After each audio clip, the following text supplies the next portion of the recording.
Nou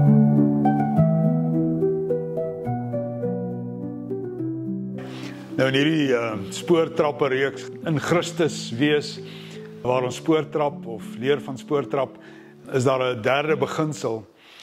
En ek kan nie genoeg beklemtoon hoe baie die spoormetafoor vir my in my lewe beteken het nie, en hoe baie dit vir ander mense beteken het, in fasilitering van bestuurspanne en besighede en jy weet, samelewingsstrukture waar mense die behoefte het om net weer op spoor te kom, net weer die energievlakke op te kry.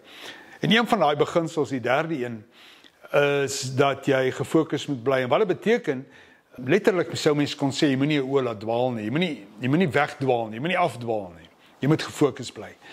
En hoe belangrik en kosbaar is dit nie vir die lewensreis nie. So terloops, ek het baie onlangs in besigheid hierdie ding seker amper meer gefasiliteer as enigiets anders. Bestuursfokus. Almal het nou hulle bestuursfokus verloor. Ons moet weer terugkry, veral na die pandemie goed. Wat 'n lekker beginsel. So wat dit beteken op die spoor, jy sien die spoor, jy kyk op, jy staan letterlik vierkantig op die spoor, beginsel nommer 1, nommer 2, jy kyk op, jy het momentum, en raai wat, jou oë dwaal, jy gaan kante toe, jy kyk of die spoor nie op 'n ander plek is nie. En dis wat die beginsel sê. Hy sê, hoekom sal jy dit doen? Jy mors tyd en dit vat baie energie en effort om weer terug te kom op die spoor. So moenie dit doen nie. Maar ek dink waar ek hierdie beginsel beste verstaan het, was in oorlewing in die Afrika wildernis. Ergens langs die pad het ek net besef, daar's twee goed wat altyd jou energie sal vat wanneer jy moet oorleef. Die een is die van kwaad. Waar het ek verkeerd geloop, waar het ek die spoor verloor, waar het ek droog gemaak. Jy's kwaad vir jouself, jy's kwaad vir die wêreld.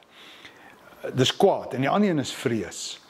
En as ek net vinnig daaroor kan sê, solank daai twee emosies in jou lewe domineer, die van kwaad en die van vrees, dan is jy nie in die spel van die lewe nie, want al jou energie wat jy het in reserve, geestelik, emosioneel, fisies, liggaamlik, alles word gedreineer deur daai twee emosies.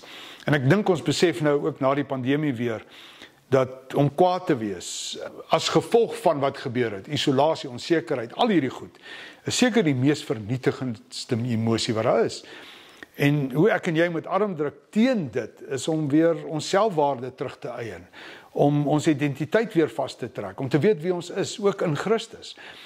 So dis 'n proses van werk. Maar wat vir my nogal uitstaan, is die hele ding van vrees. So kwaad lê baie keer agter my, en as jy dit nie reg bestuur nie, dan sal dit jou in die ekstreem letterlik depressief kan maak. En kan ek maar net sê, depressie per definisie is nie 'n sleg ding nie, is kreatiewe energie, potensieel, maar dit is die stressors in dit wat ons uithaal. En 'n stressor per se is nie die probleem nie. Dis wanneer stressors, verskillende stressors, te lank daar bly. En dit omsit in kwaad en aggressie, en dit kom vanuit die verlede, dit kom van agteraf, en jy kan dit nie neersit nie. So 'n Christen sit hierdie goed neer.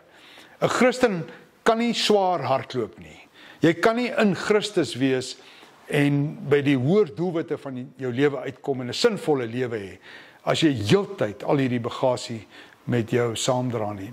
Jy is ontwerp om dit te kan hanteer. Jy kan nie leeu's beklei 1 keer 'n maand, nou en dan, ek doen dit. Maar wat jy nie kan doen nie, jy kan nie elke dag die verkeerde gevegte beklei nie. Jy kan nie elke dag toelaat dat meeste van jou emosionele energie vermors word nie. En dieselfde met vrees. Baie eenvoudig in oorlewing, 2 konsentriese sirkels om my. Ek langs die groot rivier in Afrika, dis groot 5, groot 6 wêreld, die muskiete is daar, en jy moet 'n skuiling bou, en jy moet 'n klomp goed doen, maar dis nie wat jy doen nie. Jy lê in stres oor die goed wat jy nie beheer oor het nie. Jy hoor die leeu steun, en jy weet daai leeu is vandag dalk weer by jou, of hy's nader, en hyenas is elke aand by jou, en jy het een van 2 keuses. Of jy laat die goed in die buitenste sirkel al jou energie by jou vat, of jy fokus op die binneste sirkel. Dis dit. Die probleem wat ons as mense het, ons laat toe dat 80% van ons energie gevat word deur die goed wat buite is. Die goed waarin jy absoluut niks kan doen nie. Jy beheer nie waar daai leeu's loop nie. Maar jy beheer wat binne gebeur. Jy besluit, ek gaan 'n skuiling bou. Jy besluit, ek gaan daai stokke soek vir vuur maak. Jy besluit, jy gaan kos kry en skoon water om te drink. En hoe meer jy sinvol besig is, en hoe meer jy hierdie goed doen, maak jy die binnensirkel groter tot by 80%. En dan gee jy net 20% vir die leeu's. So hier is 'n wenk. Hou op om jouself moeg te maak met goed waarin jy niks kan doen nie. Gee dit vir die Vader. Gaan terug na die goed toe wat jy iets aan kan doen en raak sinvol besig met sinvolle goed. En die wenk wat ek jou wil gee, alles wat jy doen, of jy nou 'n skuiling moet bou en of jy stokke moet gaan soek vir vuur maak en of jy tou moet vleg om 'n strukkie te stel vir 'n versand, wat dit ook al is, gaan vir kwaliteit. Gaan vir kwaliteit. Bemeester die tegniek. Raak goed met wat jy doen. Daar's niks slegs daarin om goed te wees met hierdie lewe nie. En ek dink vir ons as Christene dit behoort ons eintlik te inspireer. Om nog harder te werk, nog meer gefokus te bly, nog meer die regte goed te doen en seker te maak dat ons by die hoër doel van hierdie lewe uitkom. Terug na die beginsel toe. Moenie jou energie mors op goed wat jou aandag en jou energie vat tot so 'n mate dat jy stadig raak met lewe en dat jy uiteindelik nie by jou belangrike doel uitkom nie. Aan die einde van die dag wil en moet jy energie hê vir die goed wat regtig saak maak. En jy is dit verskuldig aan jouself, aan jou familie, jou geliefdes en die werk wat jy elke dag doen.